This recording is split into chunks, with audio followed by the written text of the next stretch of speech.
Friends, biology with experiment channel में आपका हार्दिक स्वागत है। आज हम सजीव जगत के मल्टीपल चॉइस क्वेश्चन करेंगे जो आपके सीटेट एग्जाम के लिए बहुत ज़्यादा हेल्पफुल साबित होंगे। शुरू करते हैं पहले क्वेश्चन से। फर्स्ट क्वेश्चन है, निम्नलिखित में से कौन वर्गीकृत संवर्ग का सही क्रम है। पहला ऑप्शन दिया गया है जाति, जाति के बाद में गण, गण के बाद में संघ, संघ के बाद में जगत। सेकंड ऑप्शन है वंश, वंश के बाद में जाति, जाति के बाद में गण, गण के बाद में जगत। थर्ड ऑप्शन है जाति, फिर वंश, फिर गण, फिर संघ। तो इसमें हम देखते हैं, ऑप्शन चूज करते हैं वर्गीकृत संवर्ग की सबसे छोटी इकाई क्या होती है, जाति। तो जाति से शुरू हो रहा है, ये ऑप्शन कट हो गया। अब जाति के बाद में क्या आता है, वंश, और इसमें डायरेक्ट गण दिखा रखा है, ये ऑप्शन में कट है। तो इसका सही आंसर क्या होगा, ऑप्शन सी। इसका सही क्रम क्या होता है वर्गीकृत संवर्ग का। सबसे पहले क्या आती है, जाति, जो वर्गीकृत संवर्ग की सबसे छोटी इकाई है। जाति के बाद में वंश, वंश के बाद में कुल, कुल के बाद में गण, गण के बाद में वर्ग या वर्ग के बाद में संघ या भाग, संघ या भाग के बाद में जगत। ये इसका क्या है, सही क्रम। नेक्स्ट क्वेश्चन देखते हैं फ्रेंड्स, निम्नलिखित में से शारीरिक खंडी भवन किसमें पहले देखा गया। अब शारीरिक खंडी भवन सबसे पहले किसमें देखा गया, ऑप्शन है प्लेटीहेल्मिन्थ्स में, एस्केहेल्मिन्थ्स में, एनालिडा में, या फिर आर्थ्रोपोडा में। इसका सही आंसर क्या होगा, ऑप्शन सी, एनालिडा में। सबसे पहले खंडी भवन एनालिडा में देखा गया। अब नेक्स्ट क्वेश्चन करते हैं, द्विपार्श्व सममिति किसमें प्रेजेंट होती है, घोंघा में, अमीबा में, मेंढक में, या फिर सभी जीवों में प्रेजेंट होती है ये। तो इसका सही आंसर होगा ऑप्शन सी, मेंढक। द्विपार्श्व सममिति में क्या होता है, किसी चीज को जब हम बीच से काटते हैं तो ये बराबर बराबर दो भागों में बंट जाती है। नेक्स्ट क्वेश्चन देखते हैं,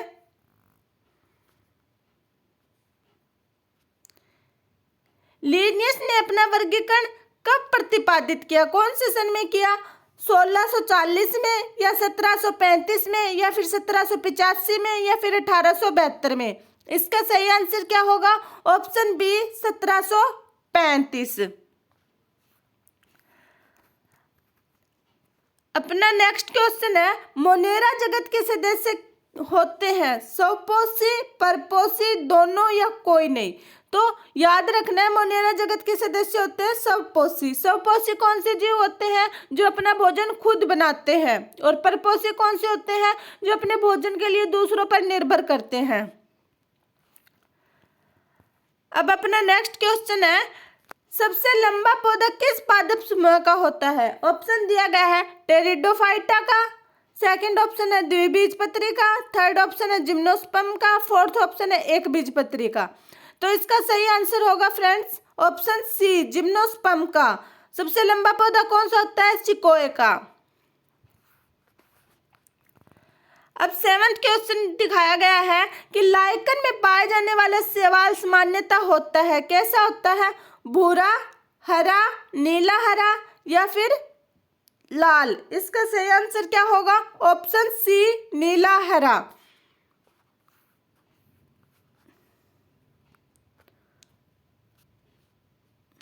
अब अपना नेक्स्ट क्वेश्चन है फ्रेंड, निम्न पौधों में कौन बीज उत्पन्न करता है लेकिन फल नहीं, जिसमें बीज तो बन जाते हैं लेकिन फल नहीं बनता। उसका ऑप्शन है मक्का, मिंट, पीपल, पाइनस। तो इसका सही आंसर होगा ऑप्शन डी, पाइनस।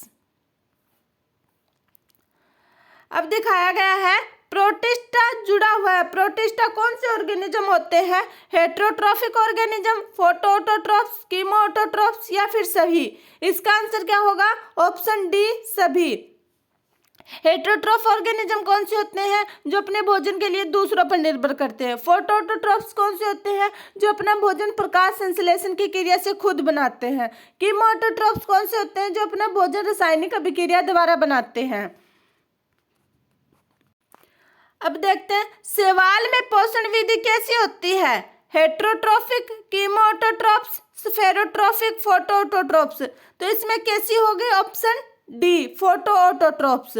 अब हमने पीछे देखा हेटेरोट्रॉफिक वही होगा जो अपने भोजन के लिए दूसरों पर निर्भर करते हैं। कीमोटोट्रॉफ्स वे होते हैं जो अपना भोजन रासायनिक अभिक्रिया द्वारा बनाते हैं। और स्फेरोट्रॉफिक कौन से होते हैं जो अपने भोजन के लिए मृत ऑर्गेनिज्म पर डिपेंड करते हैं। नेक्स्ट क्वेश्चन है अपना, भारत का बुल फ्रॉग कौन सा है? यहाँ पे जी आएगा फ्रेंड्स।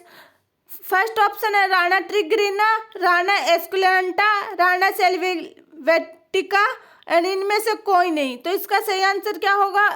ऑप्शन ए राणा ट्रिग्रिना।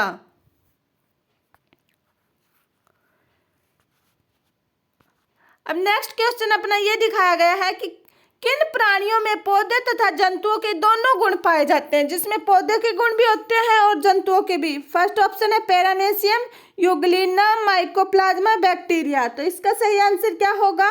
यूग्लिना। इसमें पौधे और जंतुओं के दोनों गुण पाए जाते हैं फ्रेंड्स।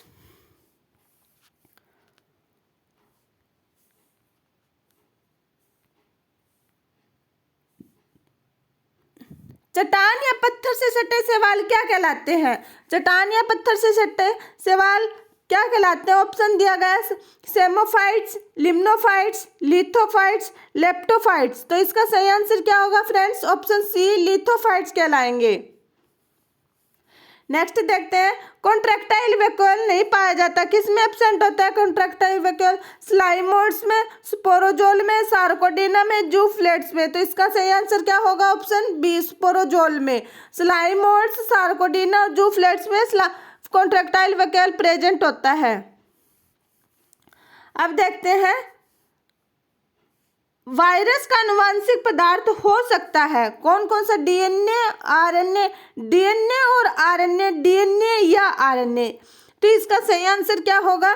डीएनए या आरएनए। फ्रेंड्स हमें इन दोनों ऑप्शनों में याद रखना है, डीएनए और आरएनए का मतलब होता है एक ऑर्गेनिज्म में दोनों का प्रेजेंट होना। डीएनए या आरएनए का मतलब होता है या तो डीएनए प्रेजेंट होगा या आरएनए, इनमें से कोई एक प्रेजेंट होगा।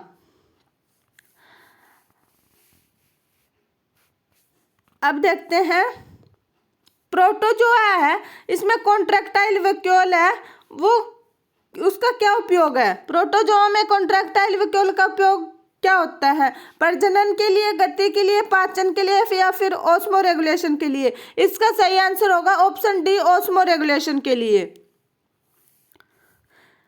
कवक है, ये क्या होते हैं? उत्पादक, उपभोक्ता, अपघटक या फिर इनमें से कोई नहीं। इसका सही आंसर होगा ऑप्शन सी अपघटक। नेक्स्ट देखते हैं, 5 किंगडम क्लासिफिकेशन किसके द्वारा दिया गया?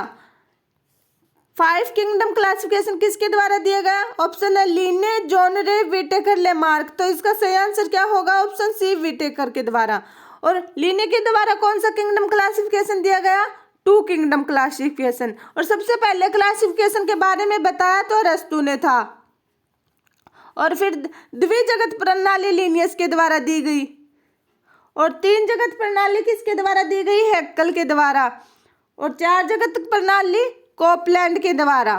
और 5 जगत प्रणाली विटेकर के द्वारा। इसके द्वारा 5 जगत इसने सुझाया वर्गीकरण के बारे में, इसके द्वारा 2 जगत, 3 जगत और 4 जगत।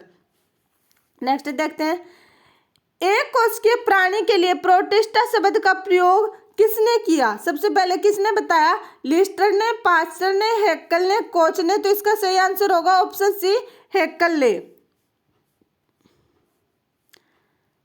नेक्स्ट देखते हैं, दूधवा राष्ट्रीय उद्यान है, ये कहाँ पर स्थित है? उत्तर प्रदेश में, मध्य प्रदेश में, बिहार में, उड़ीसा में। ऑप्शन ए इसका राइट आंसर होगा उत्तर प्रदेश में। स्पंज है, इसका पाचन विधि कौन सी होती है? अंतःकोशिकीय, अंतर्कोशिकीय, दोनों या कोई नहीं। तो स्पंज में कौन सी होती है पाचन विधि? दोनों, अंतःकोशिकीय और अंतर्कोशिकीय। द्विनामकरण पद्धति किसके द्वारा दिया गया? लीने के द्वारा, हेक्सले के द्वारा, ओलब्रिज के द्वारा या जॉन के द्वारा। तो इसका आंसर होगा ऑप्शन ए लीने के द्वारा। मैक्रोमेरिज्म किसका गुण है? प्रोरीफेरा का, प्लेटीहेल्मिन्थ्स का, मोल्यूस्का का, एनेलिडा का। इसका सही आंसर क्या होगा? ऑप्शन डी एनेलिडा का। जो जंतु अंडे देते हैं वो क्या कहलाते हैं? विविपर्स, ओवोविविपर्स, विविविपर्स या कोई नहीं? तो इसका सही आंसर होगा विविपेरस। ऑप्शन ए इसका राइट आंसर है। अब देखते हैं थैलस हरा चपटा फीते के आकार का डोर्सोवेंट्रल और डायक्टोमाउसली ब्रांच्ड होता है। किसका? मोस का, रिक्सकिया का, स्पायरोगोरा का, पेंसिलिनियम का। इसका सही आंसर क्या होगा फ्रेंड्स? ऑप्शन बी रिक्सकिया का। बेंथम तथा हुक्कर ने अपनी पद्धति में क्या बताया? एक बीजपत्री को द्विबीजपत्री के बाद में रखा, द्विबीजपत्री को एक बीजपत्री के बाद में रखा, एक बीजपत्री तथा द्विबीजपत्री को एक साथ रखा, या फिर इनमें से कोई नहीं? किस बेंथम और हुक्कर के अकॉर्डिंग एक बीजपत्री को द्विबीजपत्री के बाद में रखा गया। इसका ऑप्शन क्या होगा? ए बिल्कुल सही होगा इसका आंसर। नेक्स्ट देखते हैं जैव विविधता क्यों आवश्यक है? जो अपनी जैव विविधता ये किस लिए आवश्यक है? सुंदरता के लिए आवश्यक है, या जैव चक्र संचालन हेतु, पर्यटन के लिए, या व्यापार के लिए? इसका सही आंसर होगा ऑप्शन बी जैव चक्र के संचालन हेतु। जैव संरक्षण क्यों आवश्यक है? अपना जो जैव संरक्षण है ये क्यों आवश्यक है? लकड़ी के उत्पादन के लिए, जानवरों के शिकार के लिए, चमड़ा उद्योग के लिए, या प्रकृति के संचालन के लिए? तो इसका आंसर क्या होगा? प्रकृति के संचालन के लिए। परितंत्र संचालित होता है जैव विविधता से, जैव समरूपता से, पादप समुदाय से और जंतुओं से। इसका ऑप्शन कौन सा आएगा? राइट आंसर होगा ए जैव विविधता से। परितंत्र संचालित किससे होता है? जैव विविधता से। माइकोप्लाज्मा क्या है? यूकैरियोटिक है, प्रोकैरियोटिक है, होलोजोइक है, या फिर मोनिमोर्फिक है? तो माइकोप्लाज्मा एक प्रोकैरियोटिक ऑर्गेनिज्म है। कौन सा है? प्रोकैरियोटिक। माइकोप्लाज्मा का आनुवंशिक पदार्थ है डीएनए, आरएनए, दोनों, कोई नहीं? तो इसका आनुवंशिक पदार्थ कौन सा होगा? ऑप्शन सी दोनों। नेक्स्ट क्वेश्चन है माइकोप्लाज्मा का डीएनए होता है एक लड़ी वाला कुंडलित, दो लड़ी वाला कुंडलित, एक लड़ी वाला अकुंडलित, दो लड़ी वाला अकुंडलित। तो इसका सही आंसर क्या होगा? ऑप्शन बी दो लड़ी वाला कुंडलित। माइकोप्लाज्मा का डीएनए कैसे होता है? दो लड़ी वाला कुंडलित। नेक्स्ट देखते हैं माइकोप्लाज्मा का आरएनए पाया जाता है। माइकोप्लाज्मा का आरएनए किसमें पाया जाता है? प्रोटोप्लाज्म में, केंद्रक में, राइबोसोम में, या प्रोटोप्लाज्म व राइबोसोम में? इसका सही आंसर क्या होगा? ऑप्शन डी प्रोटोप्लाज्म व राइबोसोम में। माइकोप्लाज्मा का डीएनए हिस्टोन प्रोटीन से घिरा रहता है, या फिर नग्नावस्था में रहता है, या फिर एक लड़ी वाला अकुंडलित होता है, या इनमें से कोई नहीं? तो माइकोप्लाज्मा का जो डीएनए होता है वो नग्नावस्था में रहता है। इसका बी ऑप्शन बिल्कुल सही होगा। नेक्स्ट देखते हैं पौधों का शरीर के किस समुदाय में जड़, तना, पत्ती, फल विभेदित रहता है? शैवाल, बायरोफाइट, नगनबीजी, पुष्पी पादप। तो इसका सही आंसर क्या होगा? ऑप्शन डी पुष्पी पादप में जड़, तना, पत्ती, फल अलग अलग विभेदित रहते हैं। अस्थानिक जड़ पाई जाती है। अस्थानिक जड़ किस में पाई जाती है? नगनबीजी में, पुष्पी पादप में, या फिर बायरोफाइट में, शैवाल में? इसका सही आंसर क्या होगा? पुष्पी पादप में। उल्फिया पौधा की ऊंचाई कितनी होती है? उल्फिया पौधे की ऊंचाई कितनी होगी?